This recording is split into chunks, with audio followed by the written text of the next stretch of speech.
y este vídeo se va a titular, le vamos a poner el título de Contra, siguiendo a San Ireneo, el gran apologeta, gran cristiano, doctor de la Iglesia, y si no es doctor, hacemos doctor inmediatamente, bueno, sería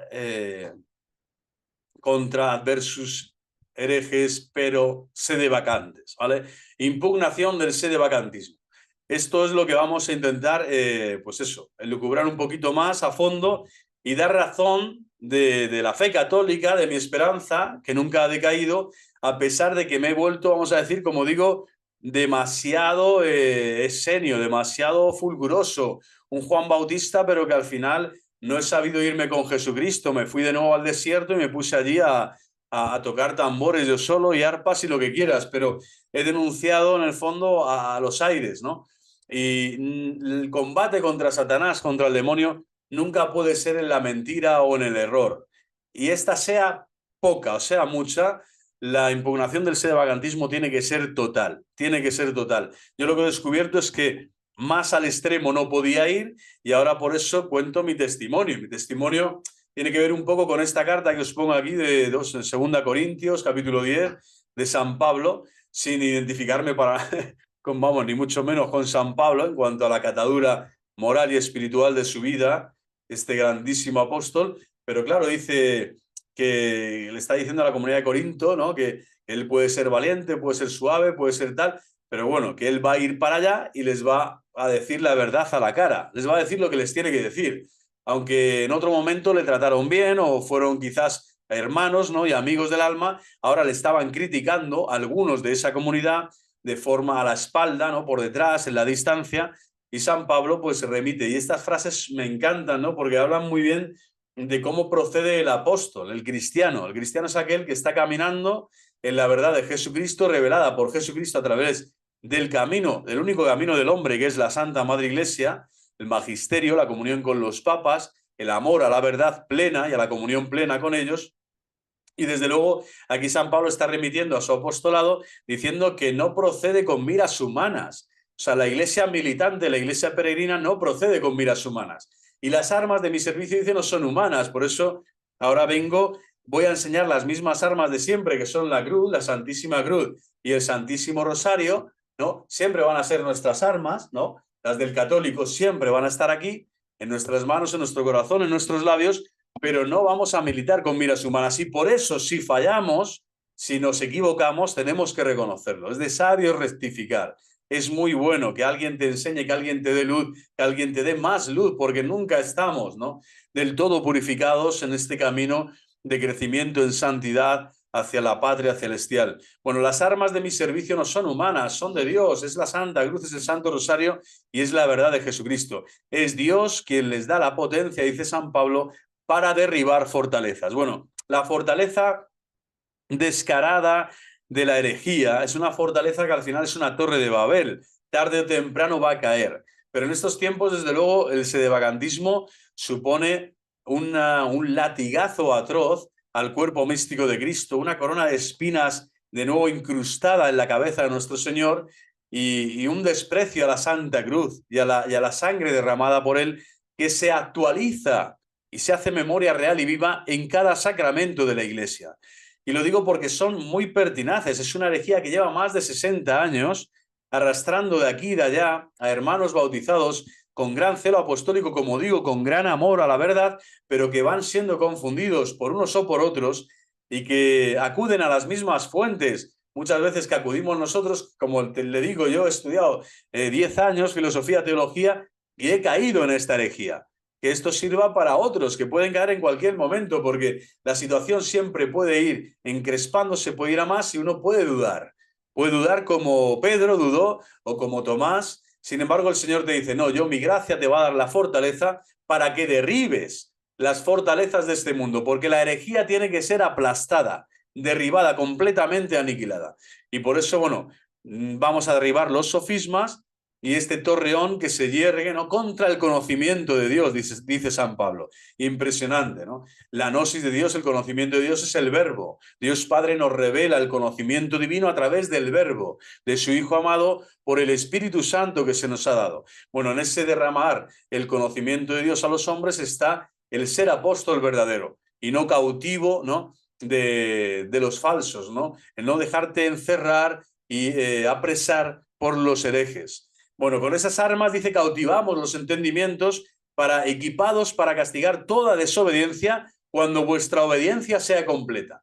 Es decir, al final mi pecado personal, el vuestro que sea el que vosotros hagáis en vuestro examen de conciencia, es una gran desobediencia a Dios nuestro Señor, porque no he sabido escuchar, no he sabido ponerme a la escucha primero de Dios y de su santa voluntad, y después, ¿para qué? Para discernir los signos de los tiempos, y he querido hacer un poco la guerra por mi cuenta, bueno, un poco y un mucho, porque llevo años dedicado a denunciar esto con toda vehemencia. Sin embargo, me faltaban resortes, me faltaban, como le digo, documentos, argumentos, conocimiento de Dios. Me faltaba que la revelación de Dios también tocara mi corazón.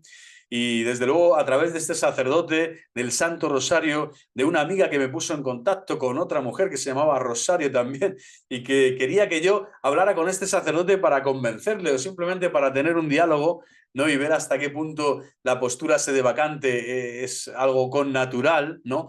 Y esencial en estos momentos para ser católico verdadero. Y justo pasó lo contrario. El Señor me bendijo y me dio en ese diálogo fraterno, me condujo hacia la obediencia, a una obediencia más completa, dice San Pablo.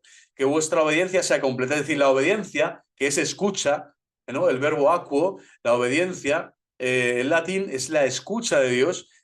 Cuanto más le escuchas, más unido estás a Dios. Cuanto más escuchas a Dios, más unido y más completo estás tú.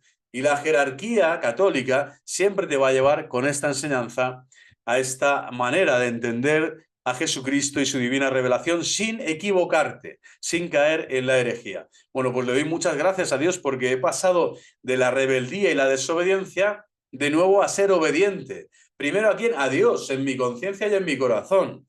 Y a decirme que yo no soy quien para emitir la cantidad de juicios tan adversos, tan contrarios a la caridad en muchos momentos, tan llenos de ira o de dolor, tan fugitivos, tan extraños, tan estridentes, que me han llevado a esta posición, como digo, en donde tengo que pedir perdón. Lo reconozco una y mil veces, le pediré, como digo, al obispo penitencia para poder reparar el daño que he causado durante estos años en las redes y a nivel personal en mi familia y en las personas que conozco que me han conocido. Ya no puedo llegar a afirmar lo que antes afirmaba. Y bueno, ¿esto a qué me ha llevado? Primero, a buscar la clave en la validez del pontificado de Juan XXIII, de Roncalli. Por un lado, y por otro, es posible, Papa Bueno, ¿no? ¿Ha vuelto a ser ahora el Papa Bueno? Quizás sí, no, tiene que serlo. Además es santo y es canonizado por la Iglesia católica. No es la Iglesia conciliar, solo existe una Iglesia, que es una santa católica y apostólica. Ya es la que vemos, no es la que te presentan los sedevacantes o los grupos ya separados, cismáticos, ¿no? Que al final buscan su propio beneficio, su propio interés, su propia, ¿no? Reafirmarse en una identidad que ya no es, no está acompasada en esa comunión plena, como decía, y en esa obediencia plena a Jesucristo y a sus legítimos pastores, a sus legítimos sucesores. Todo lo cual marcaría obviamente a los papas que han venido después, también al mismo Concilio Ecuménico Vaticano II. Este es el inicio vamos a decir, del diálogo con este sacerdote y el inicio de esta trama, en donde vemos que la argumentación se va a basar en dos razonamientos principales a tratar las sendas partes de la cuestión. Uno es jurídico, tratará la posible invalidez de Juan XXIII, y el otro es teológico, que tratará la posible heterodoxia de este mismo. Pero antes quiero hacer tres consideraciones preliminares, y esto nos lo dice este padre, que después os presentaré de forma sucinta. Su imagen me ha dado permiso también para que publique sus conocimientos y su apología, porque al final esto sí que es una verdadera apología. Yo no me he podido referir más que eso, a iniciar nuevas interpretaciones, ¿no?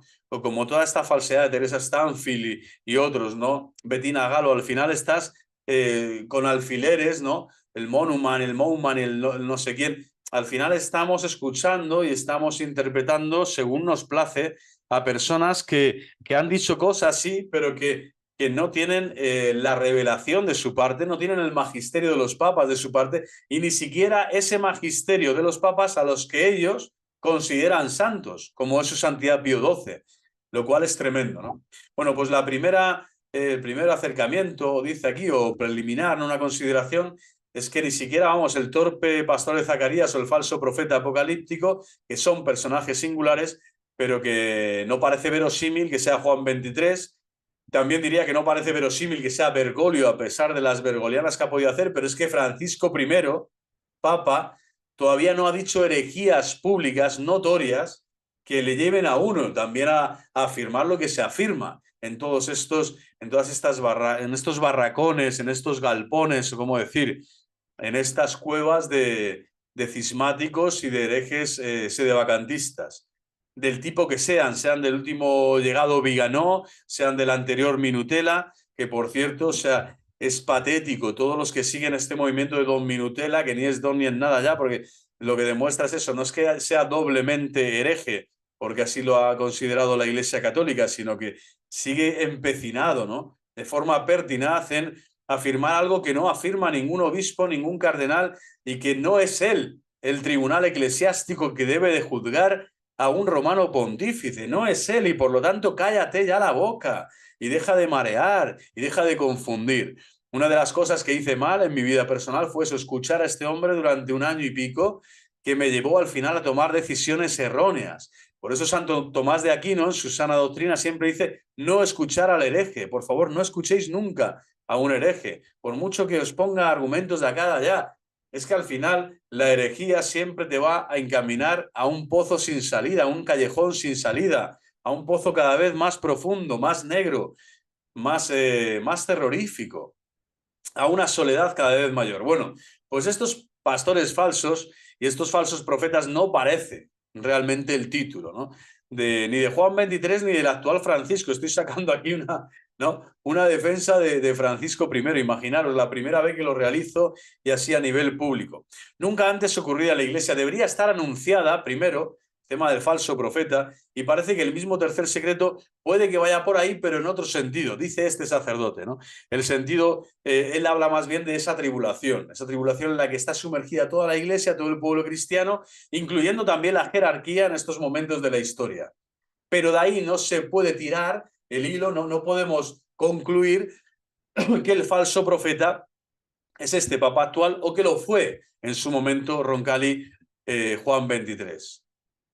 La segunda consideración que hace este hermano es que la del reconocimiento por parte de los santos, pues la santidad, la perfección heroica de la vida cristiana es una evidencia histórica que donde la fe sufre el más mínimo menoscabo, lo primero que se resiente y amustia es la santidad. Habla un poco de la santidad en esta segunda aclaración y dice que en todas las escisiones de la Iglesia los frutos de santidad se difuminan. ¿Cómo puede ser entonces que papas que han sido reconocidos por santos tan eximios como San Pío de Pietrelcina, San José María Escrivá de Balaguer, Santa Teresa de Calcuta o la hermana Lucía de Fátima sean falsos? Y sabemos que todos estos tienen que si la tercera, cuarta Lucía de Fátima, que si Teresa Calcuta era una hereje increíble, que José María el Opus Dei a saber, tal. Es decir, para todos tienen crítica y tienen algo destructivo, ¿no? Toda esta gente del sedevacantismo, pero desde luego son buenas preguntas las que se hace este hombre. Está hablando de que ha habido frutos de santidad inmensos, en mártires en la Guerra Civil Española en un número impresionante, en México, en la persecución en los cristeros, etcétera. Es decir, ha habido frutos de santidad hermosos y maravillosos durante todo el siglo XX. Son falsas también las apariciones de Fátima ya aludidas que ordenaron que el Papa que hubiera en 1960 revelara el mentado tercer secreto. Esto no sé si es en el 60 exacto o antes de que Pío XII podía haberlo hecho, pero desde luego no se hizo. Son falsas las apariciones de Garabandal, donde parece que se reconoció expresamente a Juan 23, se habló de 3 papas o más, o 4, el detalle interesantísimo, tal, Juan Pablo I. Bueno, el cisma de Occidente, las dos ramas tuvieron santos a favor, Santa Catalina de Siena por un lado, San Vicente Ferrer por el otro, pero con la diferencia de que el último, por mandato, al parecer, expreso de Cristo, se desentendió del Papa Luna. Yo diría que por mandato de la Virgen Santísima, Nuestra Señora del Carmen y Nuestra Señora de Fátima, las dos advocaciones de mi vida, junto con la Inmaculada Concepción, patrona de España, y por supuesto Nuestra Señora del Pilar, patrona de la Hispanidad, desde luego yo ahora me uno, ¿no? Y expreso que no tengo nada que ver con los sedevacantes, nada que ver en absoluto. Bueno, aquí le diré a este sacerdote que yo no quiero vamos a decir, esta, como él llama, consideración preliminar, esta segunda acude mucho a las revelaciones privadas, como son Fátima o como es Garabandal. Yo aquí no voy a... Ya hay vídeos en el canal que creo que se van a mantener y que donde aporto lo que es la espiritualidad de Garabandal o la posible, vamos a decir que no tienes que emitir, que profesar una fe divina y católica, una fe completamente que no atenta contra el depósito de la fe, el hecho de que no creas en estas manifestaciones, en estas apariciones. Por lo tanto, la revelación privada para ver si Roncalli era válido Papa Juan XXIII o si el cónclave era válido o no, me parece un tema bastante difícil, ¿no? Bastante, se podría sucintamente dejar de lado. Pero bueno, sí es tan bonito y bello el argumento de la santidad durante el siglo XX y hasta el día de hoy. Hace 2 días, ¿no? Que asesinaron, que han quemado a un sacerdote en Nigeria. Es sacerdote, un presbítero de la iglesia, muerto por amor a Cristo y a su santa iglesia, mártir. Y estamos ahora, ¿no? En este año presente. Es decir, los mártires, la persecución, la santidad sigue dándose en la iglesia y aquellos santos de aquel momento, ninguno, ¿no? Se atrevió a menoscabar o a dilucidar ni siquiera a resentir, ¿no? Que el Novus Ordo, que el romano pontífice Juan Pablo II, etcétera, este o el otro, por muchas cosas que eran mejorables en el mundo de las finanzas vaticanas, imagínense, en el mundo de la homosexualidad o el homosexualismo en algunos sectores, ¿no? De Adintra, enemigos de Cristo y de la Iglesia, que están haciendo el mal desde dentro, bueno, eso no quita que la santidad sea fulgente, siga siendo un valor siempre vivo y eficaz en la historia de la Iglesia hasta el día de hoy. Y una tercera consideración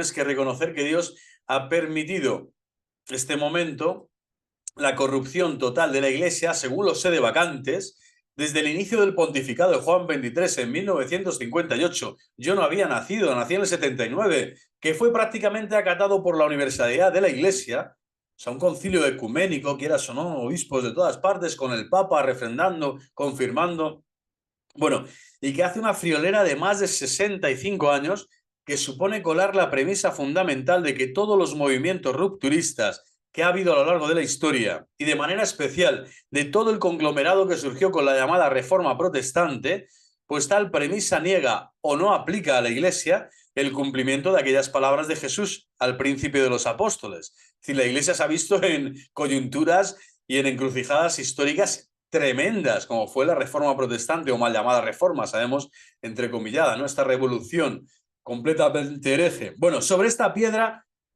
edificaré mi iglesia. Sobre esta piedra edificaré mi iglesia y las puertas del infierno no prevalecerán contra la misma. Mateo 16-18. Tú eres Pedro y sobre esta piedra edificaré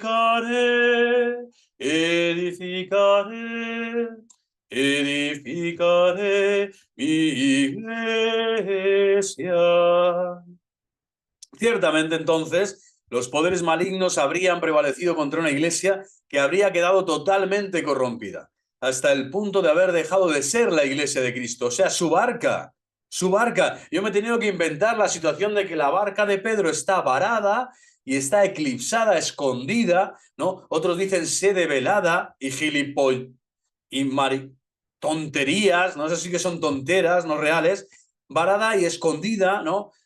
Con la niebla de este mundo que ya la ha sometido, que no se ve, que no. Ahora son ellos los superapóstoles que le dicen a San Pablo cómo tiene que obedecer a Cristo, que le dicen a todo un apóstol, a un obispo, a un cardenal, al mismo papa, qué es lo que tiene que hacer, cómo y cuándo y dónde. Dejas de ser católico, eres un merluzo, te conviertes en un lacayo de Satanás. No se puede afirmar que la iglesia está escondida, está varada, está en tinieblas, no aparece por ningún lado, que solo los bautizados que reconocen a su santidad Pío XII como el último papa son los salvos y cosas del estilo. Es una canallada al depósito de la fe, al magisterio milenario de la Iglesia y al sentido común. Y también para todos los que atacan a Francisco I.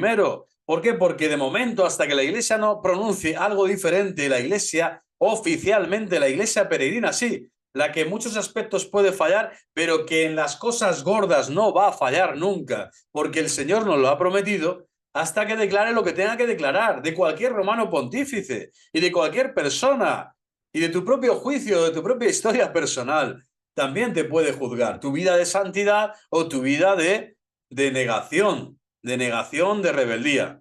Bueno, salir del sedevacantismo, repito, salir de la gran ramera que significa el sedevacantismo. Yo he estado llamando, fijaros, al cuerpo místico de Cristo, esposa inmaculada del Cordero Inmaculado, le está llamando la gran ramera. Dios me perdone, Dios tenga misericordia, piedad y compasión de mi alma.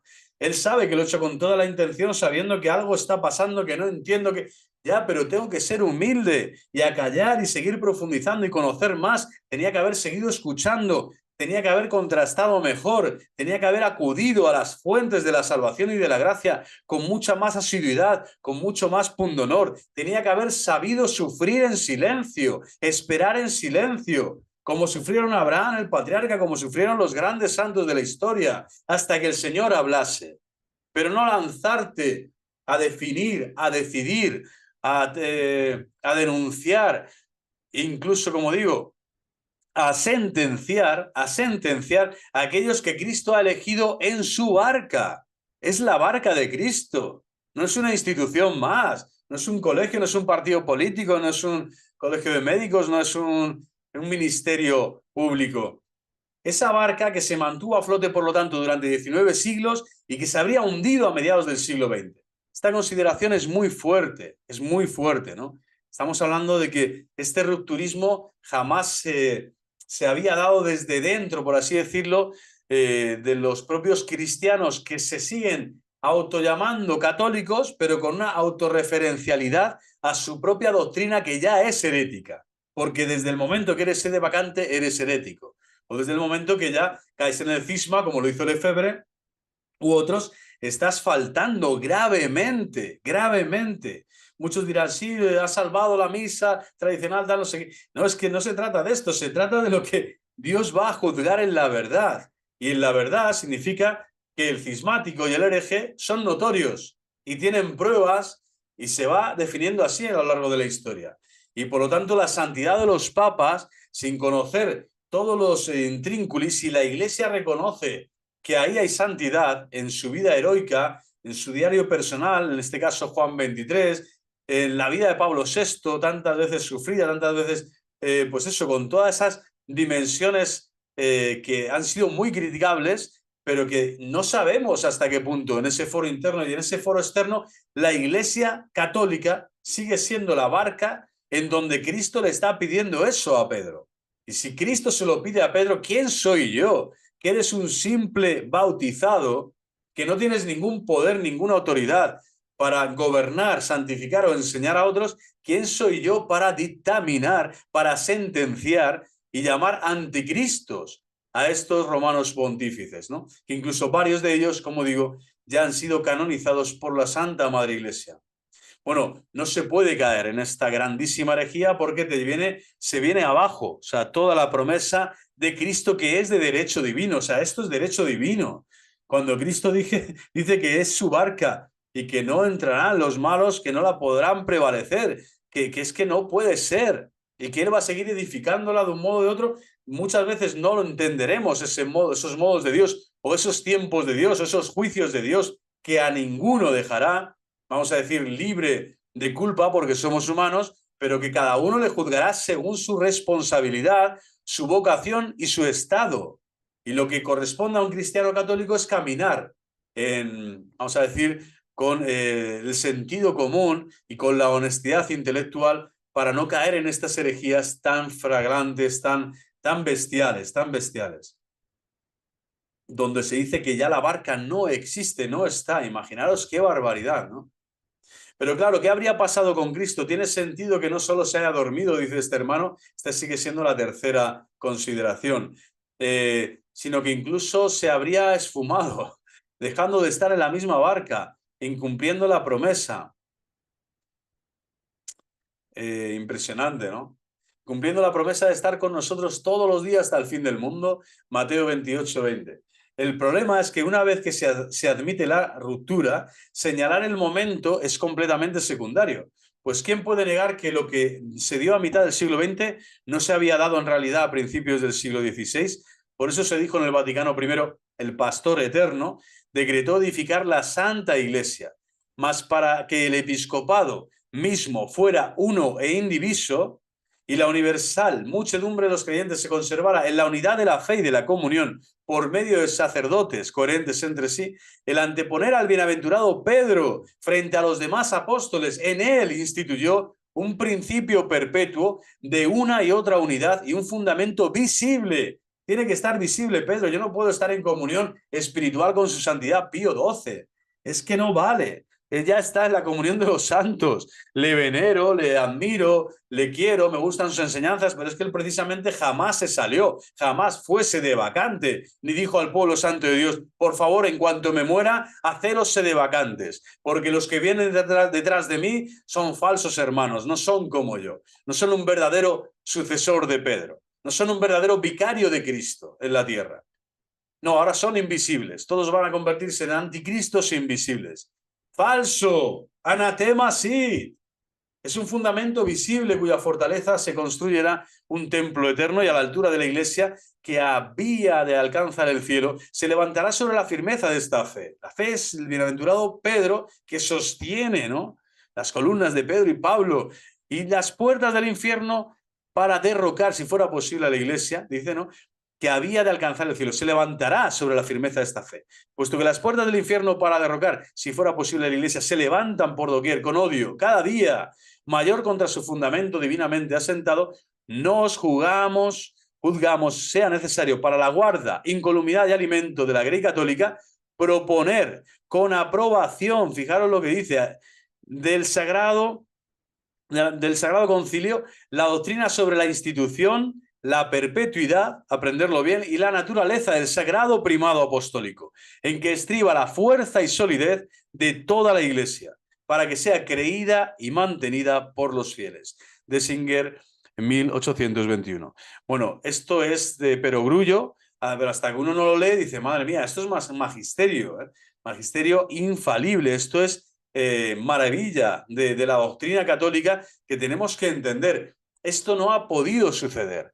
Te pueden quebrar, te pueden marear, te pueden decir una y otra vez que sí, que la sede está vacante, pero es que esto no te lo pueden ninguno de los que lo afirman, lo pueden afirmar con la autoridad de ser cristianos católicos, sino con la desautorización de Pedro y de todos los cristianos católicos. Por lo tanto, son herejes, caen en herejía, que no tienen ninguna autoridad para afirmar lo que afirman, cuando sabemos que la institución es perpetua y su naturaleza es sagrada y que no tiene, ¿no?, en ese momento, en ningún momento el Señor, ¿no?, ha aludido y ha dado ha vaticinado esta realidad.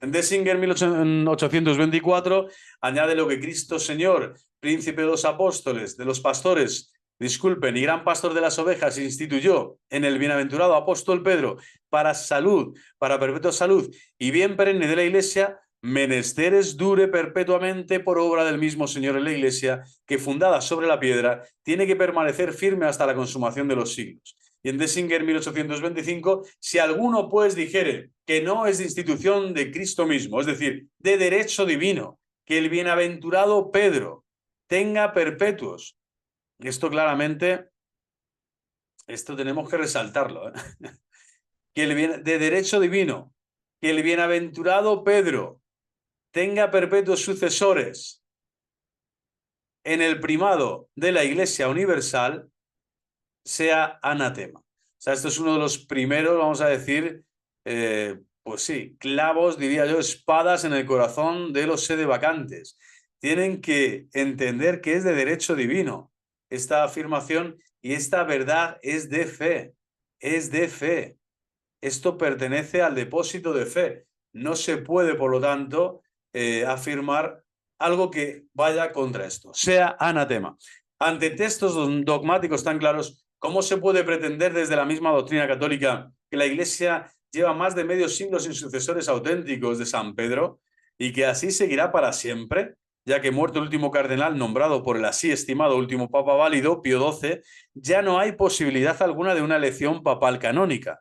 Ahora bien, no se dice ubi Petrus, ubi Ecclesia, o iglesia, y puede subsistir una iglesia verdadera sin expectativas de volver a cimentarse sobre su única verdadera roca. O sea, si Pedro ha dejado de ser Pedro, ha dejado de ser la roca, la iglesia ya no está. Esto es completamente herético, ¿no? Bueno, pues proliferan las sectas y yo mismo, como digo, ¿de qué me han servido los estudios si soy tan cateto y tan patético que llego a caer en esto? ¿Por qué? Porque el orgullo, la soberbia, el no escuchar, el no obedecer a tiempo, el no contrastar con verdaderas fuentes, te lleva a este equívoco y a este caer cada vez más en errores, ¿no? Y progresivamente te vas alejando de Pedro y de su Santa Iglesia. Bueno, pues esto vale también para los que niegan hoy, afirman que la sede vacante está después de que Benedicto XVI ha muerto. Mi opinión es esta, hasta que no se demuestre lo contrario, y esto solo lo puede hacer Dios y su Santa Iglesia a través de su santa jerarquía, yo no puedo afirmar jamás que la sede está vacante, ¿no? Y si alguno afirma alguna vez en colegio cardenalicio o alguien con autoridad apostólica, firme, real, que hay un cónclave inválido, como se ha aludido tantas veces para hablar del cónclave de la renuncia inválida de Benedicto XVI y por lo tanto de un cónclave no solo inoportuno, sino erróneo, ilegítimo, inválido del siguiente, ¿no? Que fue electo, en este caso Jorge Mario Bergoglio. Bueno, eso se dirá y el tiempo lo dirá y no seré yo el que lo diga. Yo de momento tengo que estar con Pedro y con su iglesia, mientras no me hagan ver herejías ya que me dicen cosas como que Jesucristo no es el Hijo de Dios vivo, etcétera, ¿no? Cosas realmente graves. Pero desde luego los que han caído en la gravedad de la herejía son todos estos, que ahora te dicen que Pedro no está, que la iglesia no está, que los sacramentos no están, que el sacerdocio de Jesucristo no está, que no hace partícipes por la gracia del sacerdocio a los hombres de la Sagrada Eucaristía y demás beneficios espirituales dispensados en los santos sacramentos. Falso, anatema, sí. Razonamientos, entramos en la parte de razonamientos, en la parte gruesa del vídeo. Va a ser muy largo, lo haré después por partes, porque si no será tremendo, pero creo que vale la pena. Yo creo que con esto hay que estar meses ahora batiendo el cobre en estos razonamientos, en estas premisas, porque dan mucha luz, así como me han dado luz a mí, que voy, vamos a decir, de guía, ¿no? Que voy de pastorelli, que intento guiar a alguno a decir, oye, esto que está pasando no es normal y mira lo que te puede pasar. Bueno, ahora tengo que reconocer y me tengo que tragar, se me han roto los dientes, me he caído del caballo, ¿no? Me he caído de un avión y me he roto completamente, pero tengo que reconocer que los razonamientos al final me tienen que llevar a considerar que la impugnación del sedevacantismo es lo más obvio, es lo más connatural al cristiano católico, es lo más normal a la doctrina católica de siempre, es lo que más alegra el corazón de Cristo actualmente cuando vemos que tantos salen, ¿no? A decir, yo soy sedevacante, yo soy sedevacante, yo también, yo soy de Apolo, yo de Cefas. No, nosotros somos de Pedro y de Pablo y del Colegio Apostólico reunido en torno a María Santísima, nuestra Madre, que es Madre de la Iglesia. Y esta iglesia es la iglesia católica, es la que vemos, es la visible, la que todavía hay templos en la tierra y muchísimos para acudir, para adorar, para venerar las imágenes y a los santos, para estar en completa sintonía y armonía con los sacerdotes válidamente ordenados en el Novus Ordo. Tengo que decirlo, es así. He hablado largo y tendido de este tema del sacramento y también haré vídeos más adelante hablando de este tema, ¿no? Sacramento del orden episcopal, porque es otra de las grandes mentiras, de los grandes bulos, de los grandes fake pues eso, que utilizan los sedevacantes. Razonamiento, hay que afirmar que el verdaderamente capital para nosotros es el jurídico, el elemento jurídico que puede establecer validez o invalidez de Juan 23. Esto ya para empezar, porque el argumento teórico, vamos a decir, el argumento doctrinal no lo tenemos. Desde luego aquí lo que tenemos en la doctrina es todo lo contrario, ¿no? Jamás se puede decir que la sede de Pedro no esté ocupada hasta que el Señor vuelva, ¿no? Pero puede haber un elemento jurídico, bueno, vamos a ver qué ha pasado, porque el teológico está claro que establecería la ortodoxia, la heterodoxia de su magisterio. No llevaría propiamente a concluir nada sobre la invalidez de un pontificado, sino todo lo contrario, en todo caso, de toda la doctrina de la Iglesia, que resultaría falsa en su integridad. O sea, esto es evidente. Entonces, este sacerdote, con muy buena mano, tinta y pensamiento, y gnosis, pues nos dice esto, que Cristo, el conocimiento de Dios, como decía San Pablo, te lleva a la obediencia completa de Jesucristo y de su Iglesia. Y en todo caso, podría jurídicamente darse, como se dio alguna vez, en algún momento de la historia, que había 2, 3 papas que no se sabe quién era, sí, pero todos decían que era yo, pero es uno. Al final, el que se dice, no, es este, y este es el verdadero. Y ese es el que al final aúna de nuevo y reúne a todos los polluelos dispersos. En este caso, jurídicamente se podría elucubrar, y en esto se va a consistir este trabajo que estoy haciendo, pero vamos, que es 100% pedido por el Padre Dios a través de este sacerdote, y vamos a ver, ¿no?, qué razonamientos da para ver si jurídicamente podría adolecer, ¿no?, en algún punto se pudiese adolecer hasta el punto de pensar que es falso, ¿no?, el cónclave, o que ha sido completamente inválido a nivel jurídico. Bueno, vamos a verlo. Se exige una explicación previa sobre la insuficiencia del razonamiento teológico.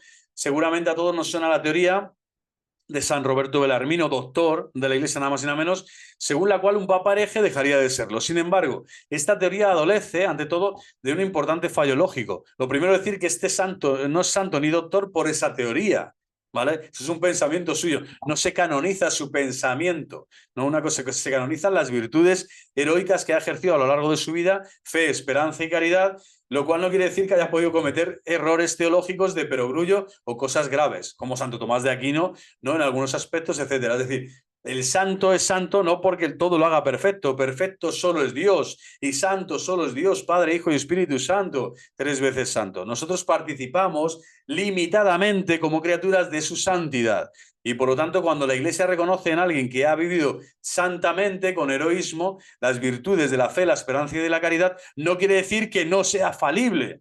Y por lo tanto, traer a colación también el sede vacante a Roberto Belarmino para cargarse y decir de repente que Roncalli es hereje, el otro también, el otro de más allá, y todos son herejes porque lo digo yo, porque yo me lo guiso y yo me lo como Juan Palomo. Bueno, el hereje eres tú, claramente el hereje eres tú. Y el hereje he sido yo. He sido, hablo en pasado, gracias Jesús, gracias, he sido. Y la Iglesia ha tenido mucha misericordia de mí, porque llevo 5 años dándoles tralla por todos lados y no me han dicho nada. O sea, estaban como esperando, ¿no?, escribir la condena, ¿no? Pero no lo han hecho. Qué buena es la Santa Madre Iglesia. ¡Viva Cristo Rey!